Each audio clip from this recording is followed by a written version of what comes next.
जय हिंद बच्चों, welcome to my science class. हमने अभी तक साइंस के चैप्टर 1 और 2 कंप्लीट कर लिए हैं। आज हम नेक्स्ट चैप्टर पढ़ेंगे, chapter 8, page number 55, unit 5, materials around us. जितने भी मटेरियल्स हैं हमारे चारों ओर, जितनी भी चीज़ें, थिंग्स, जितनी भी थिंग्स है, चाहे वो लिविंग थिंग्स है चाहे नॉन लिविंग थिंग्स हैं, जितनी भी थिंग्स हैं हम उनके बारे में पढ़ेंगे। स्टेट्स ऑफ मैटर, चैप्टर का नाम क्या है? States of matter. हम मैटर की स्टेट्स पढ़ेंगे, पदार्थों के बारे में।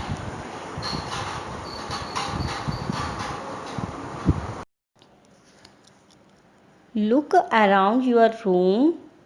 You will see things like chairs, tables, books, water bottles, ink, doors,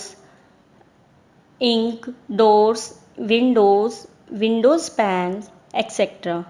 Look around your room. अपने रूम में ही देखिए आप कि आपको कितनी सारी थिंग्स दिखेंगी, like chair, tables, books, water bottles, ink, bag, doors, windows या विंडोज़ पैन। आपको ये चीज़ें देखने को मिलेगी। All these things are of different shapes, sizes and colors. ये जितनी भी चीज़ें हैं इनकी शेप्स अलग हैं, साइज़ में भी अलग है और कलर्स में भी अलग हैं। They look and feel different. और ये दिखने में भी अलग है, हम इसको फील भी कर सकते हैं, हम देख भी सकते हैं। Some are soft and some are hard. कुछ चीज़ें सॉफ्ट हैं और कुछ चीज़ें हार्ड हैं।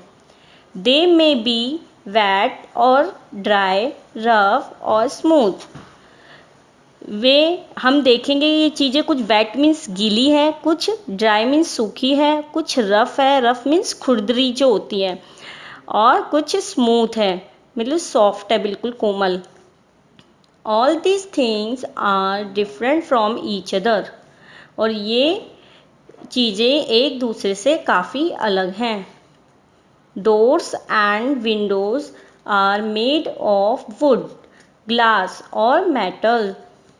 जो डोर्स हैं और विंडोज़ हैं ये किसकी बनी हुई है? वुड की, लकड़ी की, ग्लास कांच के या मेटल्स के। Books and boxes are made of paper. आपको पता है बुक्स और जो बॉक्सेस हैं वो किससे बने होते हैं? पेपर से बने होते हैं। Bottles and ink pots are made of glass.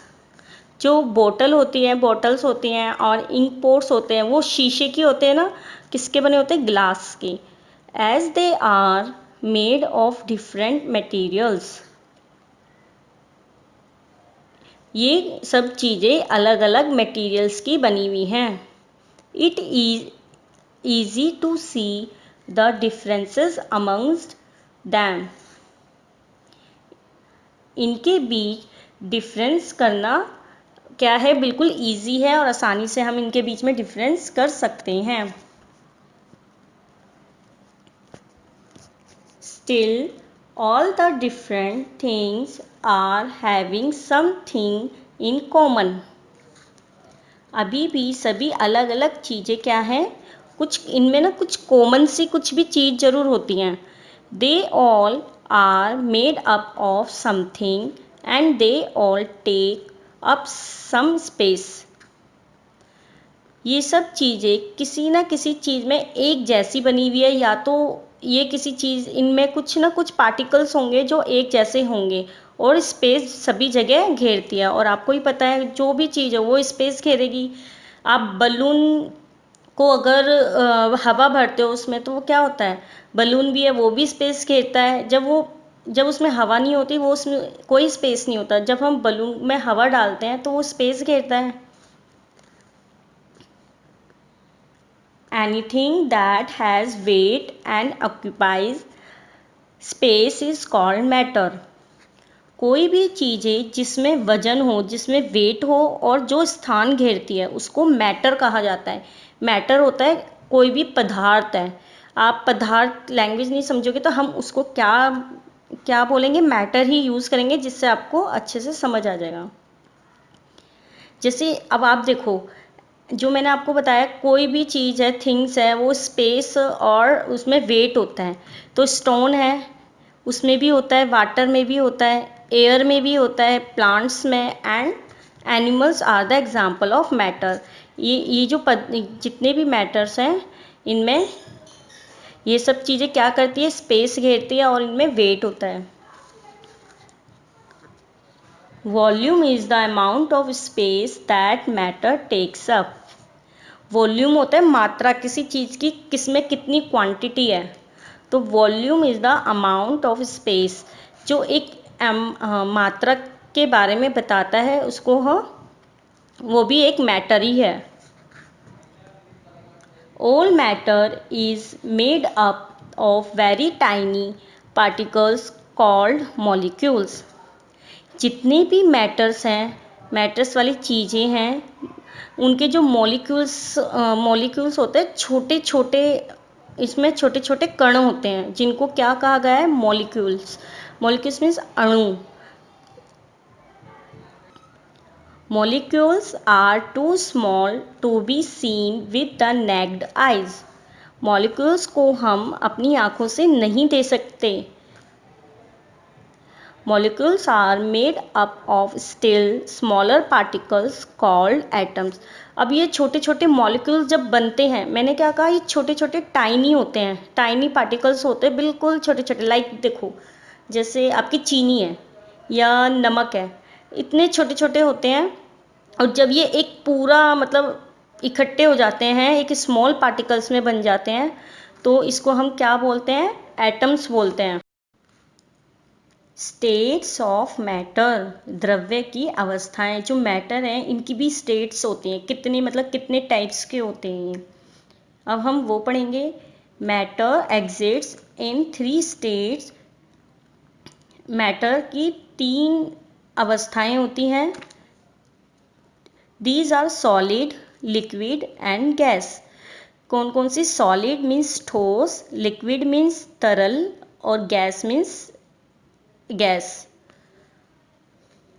सबसे पहले हम पढ़ेंगे सॉलिड के बारे में। जो बिल्कुल सॉलिड होती है, अगर हम उनको दबाएं भी अपने हाथों से तो वो दबती नहीं है।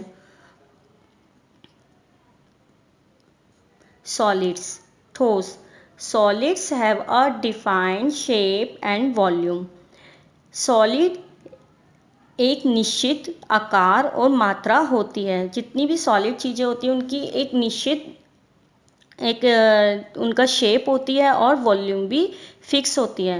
हैंस इसलिए दे occupy a defined shape space, उनके लिए निश्चित स्थान होता है। जैसे आप देखोगे, ईंट को अगर आप दबाओगे, जैसे हम एक होती है रबड़ को आप दबाओगे तो थोड़ा स्पंज होती है ना, वो थोड़ी दब जाती है। पर लेकिन आप ईंट को दबा सकते हो, जितना भी आप जोर लगा लो, क्या वो थोड़ी अंदर होती है, अपने अंदर की साइड होती है? नहीं ना। तो हम यही पढ़ेंगे। ये क्या है? ईंट हमारी ब्रिक सॉलिड है। They are hard to touch, और ये छूने में बहुत ज़्यादा हार्ड लगती है। Brick, chair, tumbler and examples of solids, ये ठोस पदार्थों के उदाहरण हैं। जैसे आप ग्लास को लोगे, ग्लास भी क्या है, उसको टम्बलर और चेयर को लोगे, चेयर को आप कर सकते हो, दबा सकते हो, क्या वो शेप में चेंज होता है? नहीं ना। तो ये क्या होता है, फिक्स्ड होती है इनकी shape. Solids have a defined shape and defined volume because the molecules in solids are very closely packed. जो जितनी भी सॉलिड चीज़ें हैं, इनकी एक निश्चित स्थान होता है और शेप्स होती हैं, क्योंकि इनके जो मॉलिक्यूल्स होते हैं, जो छोटे छोटे कण होते हैं, ये आपस में बिल्कुल नियर होते हैं, मतलब आपस में एक दूसरे को बिल्कुल क्लोज बांधे हुए रखते हैं, इनमें स्पेस नहीं होता। They have very strong forces of attraction between them. इनके बीच आकर्षण का बहुत मजबूत बल होता है। मीन्स अगर देखो, आप ईंट को अगर दबाओगे, क्या वो दबेगी? नहीं ना, क्योंकि उसके मॉलिक्यूल्स बहुत पास पास होते हैं। और जो रबड़ है, रबड़ को आप, जो आपकी रेज़र है, उसको अगर आप दबाओगे, आप खुद ट्राई करके देखना तो आपको अच्छे से समझ में आएगा। जो रबड़ है आपकी, रेज़र है, आप उसको दबाना थोड़ा, तो देखो वो अंदर की साइड हो जाएगी, थोड़ी अपनी शेप चेंज कर देगी। तो इससे पता चलता है जो भी सॉलिड चीज़ होती है वो अपनी शेप चेंज नहीं करती है।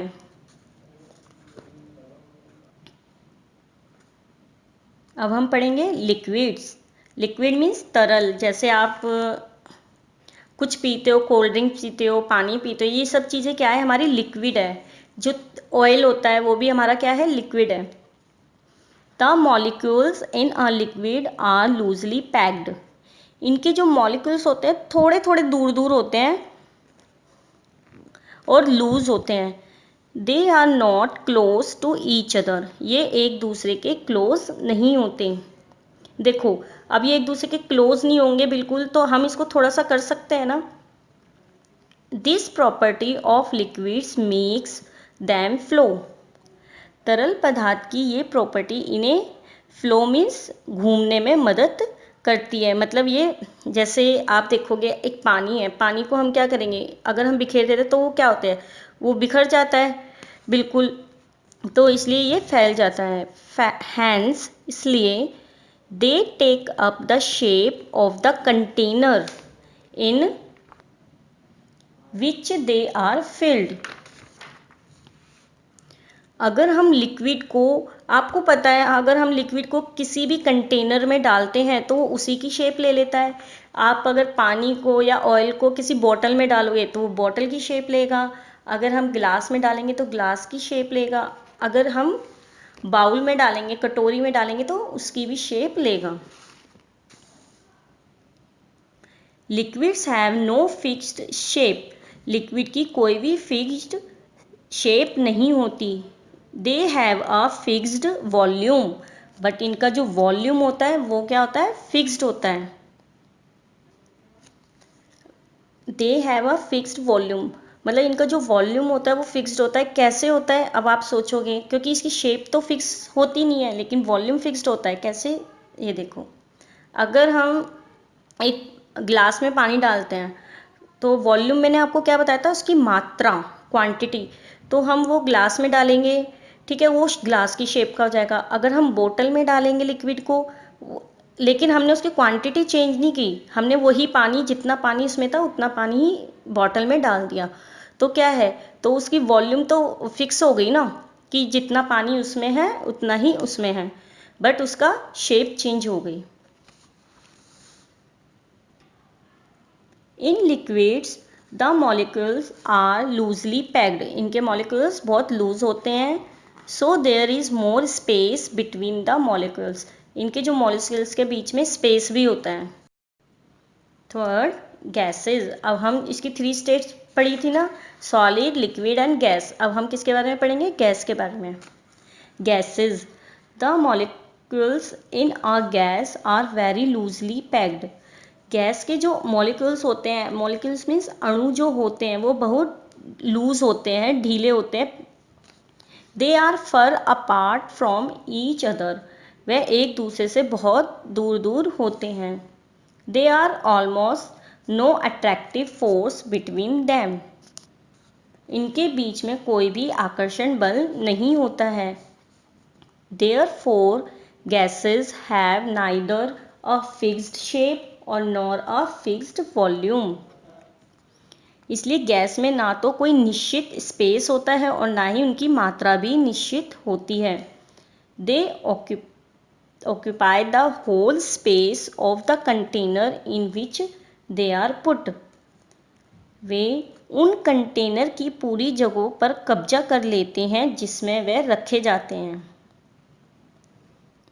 इसका एग्जाम्पल मैंने आपको बलून का बताया था कि हम बलून में अगर गैस डालते हैं तो उसके मॉलिक्यूल्स बहुत, मतलब दूर दूर होते हैं, बहुत ज़्यादा, मतलब लिक्विड से भी ज़्यादा दूर होते हैं। तो इनका कोई ना तो स्पेस होता है, और सॉरी, इनका ना कोई शेप होती है और ना ही कोई वॉल्यूम होता है, तो ये किसी भी शेप में आ जाती हैं। अगर हम किसी चीज़ में हवा डालेंगे तो वो किसी भी शेप में बन जाएंगी ना।